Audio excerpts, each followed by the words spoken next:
Hello friends, मैं हूं आरिफ। आज हम एक ऐसी रोमांचक यात्रा पर निकलने वाले हैं जिसमें हम जानेंगे उन जानवरों के बारे में जो कभी इस धरती पर राज करते थे, लेकिन अब सिर्फ किताबों, म्यूजियम और फॉसिल रिकॉर्ड्स में ही मिलते हैं। क्या आपने कभी सोचा है कि आज से लाखों साल पहले, जब इंसान का नामो निशान भी नहीं था, तब धरती पर कैसे कैसे अजीब और विशाल जीव रहते थे। आज हम आपको दिखाएंगे कुछ ऐसे जानवर जो अब इस दुनिया में नहीं हैं, लेकिन कभी ये धरती के सबसे ताकतवर, सबसे अनोखे और सबसे रहस्यमयी जीवों में गिने जाते थे। इनकी कहानियां, इनकी बनावट और इनका रहन सहन सब कुछ इतना अलग था कि सुनकर आप हैरान रह जाएंगे। सोचिए, एक जमाने में धरती पर ऐसे विशालकाय जानवर घूमते थे जिनकी एक दहाड़ से पूरा जंगल कांप जाता था। कुछ तो इतने बड़े थे कि आज के सबसे बड़े जानवर भी उनके सामने छोटे पड़ जाएं। इनमें से कुछ इतने विशाल थे कि आज के हाथी भी उनके आगे छोटे लगेंगे, और कुछ इतने अजीब दिखते थे कि आप सोच भी नहीं सकते कि ऐसे जीव कभी धरती पर थे। उनकी शक्लें, उनके दांत, उनके सींग, सब कुछ इतना अलग था कि लगता है जैसे किसी दूसरी दुनिया से आए हों। और कुछ इतने अजीब थे कि आप यकीन नहीं करेंगे कि ये सच में धरती पर थे। जैसे कि उड़ने वाले विशालकाय रेप्टाइल्स, पानी में रहने वाले दानव जैसे जीव, और ऐसे पक्षी जिनके पंख ही नहीं थे। इन सब की कहानियां आपको हैरान कर देंगी। तो चलिए, एक्सटिंक्ट एनिमल्स की इस थ्रिलिंग जर्नी की शुरुआत करते हैं, जहां हम जानेंगे कि ये जानवर कौन थे, कैसे रहते थे और आखिर क्यों ये हमेशा के लिए गायब हो गए। तैयार हो जाइए, क्योंकि आगे आपको मिलने वाले हैं दुनिया के सबसे अजीब और हैरान कर देने वाले एक्सटिंक्ट जानवर। सबसे पहले मिलिए एपेटोसोरस लुइजे से, एक ऐसा डायनासोर जिसने न सिर्फ अपने आकार से बल्कि अपनी अनोखी पूंछ से भी वैज्ञानिकों को हैरान कर दिया। करोड़ों साल पहले जब धरती पर विशालकाय जीवों का राज था, तब एपेटोसोरस लुइजे जंगलों और मैदानों में शांति से चरता हुआ घूमता था। इसकी हड्डियां आज भी म्यूजियम में देखी जा सकती है, जो हमें इसकी विशालता और रहस्यमयी जीवन के बारे में बताती हैं। कल्पना कीजिए, जब कोई वैज्ञानिक इन हड्डियों को जोड़ता है तो एक पूरी कहानी सामने आती है, एक ऐसे जीव की जो अपने समय का दिग्गज था। एपेटोसोरस लुइजे एक विशालकाय शाकाहारी डायनासोर था, जिसकी लंबाई लगभग 21 मीटर थी, यानी एक औसत इंसान से कई गुना बड़ा, और लगभग 6 मंजिला इमारत जितना ऊंचा। सोचिए, अगर आप इसके पास खड़े होते तो इसकी गर्दन और पूंछ आपके ऊपर से ऐसे गुजरती जैसे कोई पुल। इसका शरीर इतना भारी था कि जब ये चलता तो जमीन भी कांप उठती होगी। इसके बावजूद ये पूरी तरह शाकाहारी था और पेड़ों की ऊंची शाखाओं से पत्ते और टहनियां खाता था। लेकिन इसकी सबसे बड़ी खासियत थी इसकी लंबी, पतली और बेहद लचीली पूंछ। वैज्ञानिकों का मानना है कि एपेटोसोरस की पूंछ इतनी तेजी से हिल सकती थी कि वह आवाज की गति को पार कर जाती थी, यानी साउंड बैरियर तोड़ देती थी। जब इसकी पूंछ हवा में तेजी से घूमती तो एक जोरदार सोनिक बूम जैसी आवाज गूंजती थी, जैसे आज हम जेट प्लेन के गुजरने पर सुनते हैं। यह नजारा न सिर्फ डरावना होता बल्कि बेहद रोमांचक भी।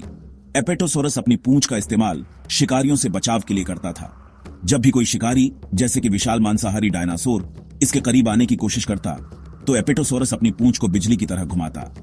इसकी पूंछ का वार इतना तेज और ताकतवर था कि वह किसी भी दुश्मन को दूर उछाल सकता था या कम से कम उसे डराकर भगा सकता था। सोचिए, एक ही वार में दुश्मन का काम तमाम। कई वैज्ञानिकों का मानना है कि एपेटोसोरस की पूंछ की आवाज इतनी तेज होती थी कि वह दूर दूर तक सुनाई देती थी, जिससे बाकी जानवर भी सतर्क हो जाते थे। शायद इसी वजह से बहुत से शिकारी इससे दूर ही रहते थे।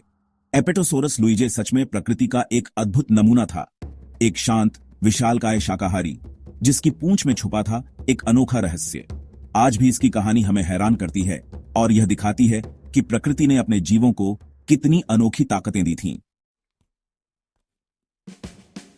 अब मिलिए प्लानोक्रेनाइट से, मगरमच्छ जैसा दिखने वाला लेकिन घोड़े की तरह दौड़ने वाला जीव। इसके पैरों की उंगलियां घोड़े की नाल जैसी बन गई थीं, जिससे ये अपने पैरों की उंगलियों पर दौड़ सकता था। प्लानोक्रेनाइट अपने समय का तेज धावक था और शिकार को पकड़ने के लिए अपनी रफ्तार का इस्तेमाल करता था। यह दिखाता है कि प्रकृति कितनी रचनात्मक हो सकती है। मगरमच्छ भी स्प्रिंटर बन सकता है। ग्रीक पौराणिक कथाओं में चैरेब्डिस नाम का एक समुद्री भंवर था जो जहाजों को निगल जाता था। प्राचीन नाविकों के लिए चैरेब्डिस का नाम सुनते ही डर की लहर दौड़ जाती थी।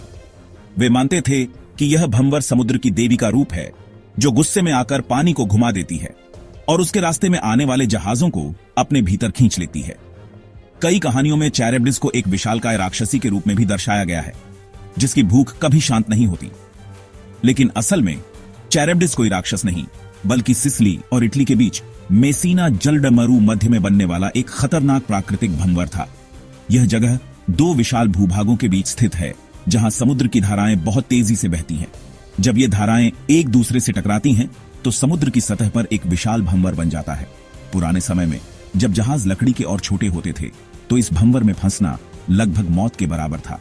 तेज धाराएं और समुद्र की गहराई में अंतर के कारण ये भंवर बनते थे जो छोटे जहाजों के लिए बेहद खतरनाक थे।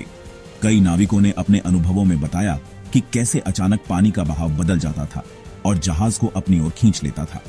कई बार तो पूरा जहाज ही गायब हो जाता था, जिससे लोगों को लगता था कि कोई अदृश्य शक्ति उन्हें निगल गई। वैज्ञानिकों के अनुसार ये सब समुद्र के जटिल भूगोल और पानी की गति के कारण होता है।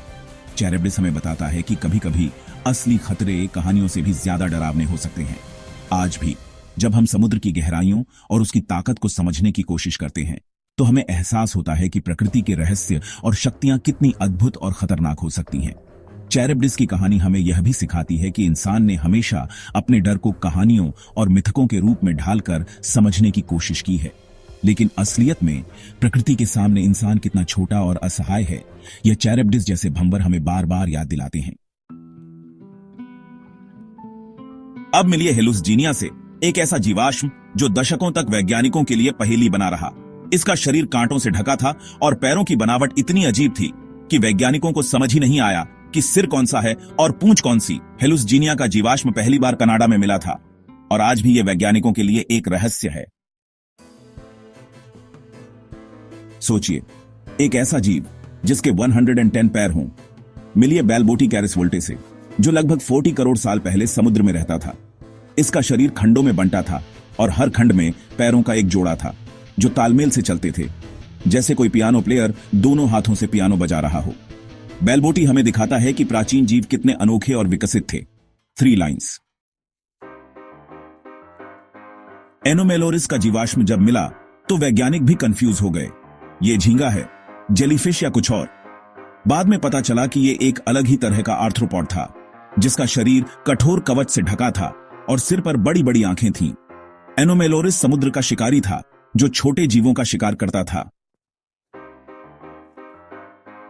क्या आप बिच्छू से डरते हैं? तो यूरेप्टेरिड को देखिए, एक 8 फुट लंबा जलीय बिच्छू जो इंसान से भी बड़ा था। इसके 2 विशाल पंजे इतने मजबूत थे कि किसी का हाथ आसानी से तोड़ सकते थे। यूरेप्टेरिड समुद्र का खतरनाक शिकारी था जो मछलियों और अन्य जीवों का शिकार करता था। 3 लाइन्स। मिलिए एंकिलोसोरस से, एक बख्तरबंद डायनासोर जिसका शरीर मजबूत प्लेटों से ढका था। इसकी पूंछ के आखिर में हड्डी का एक बड़ा गोल हिस्सा था जो हथौड़े की तरह काम करता था। एंकिलोसोरस अपनी पूंछ से शिकारियों को गंभीर चोट पहुंचा सकता था। यह सचमुच एक चलता फिरता टैंक था। कल्पना कीजिए, एक ऐसा जीव जो बस जितना बड़ा हो और उड़ भी सकता हो। मिलिए हैटसेगओम्पचरिक्स थनबीमा से। इसका विंग स्पैन 12 मीटर था और यह अपने समय का सबसे बड़ा उड़ने वाला जानवर था। हैटसेग छोटे डायनासोर और मछलियों का शिकार करता था। इतना बड़ा शिकारी आसमान में उड़ता था। अब मिलिए जाइजेंटोपैथिकिस से, एक 3.5 मीटर लंबा 500 किलो वजनी वानर जो लगभग 10 लाख साल पहले धरती पर रहता था। पहले सोचा गया कि यह मांसाहारी था, लेकिन असल में यह शाकाहारी था और मुख्य रूप से बांस खाता था। इसका जीवाश्म भारत, चीन, वियतनाम और इंडोनेशिया में मिला है। यह वानर अपने समय का जेंटल जायंट था। 3 लाइन्स।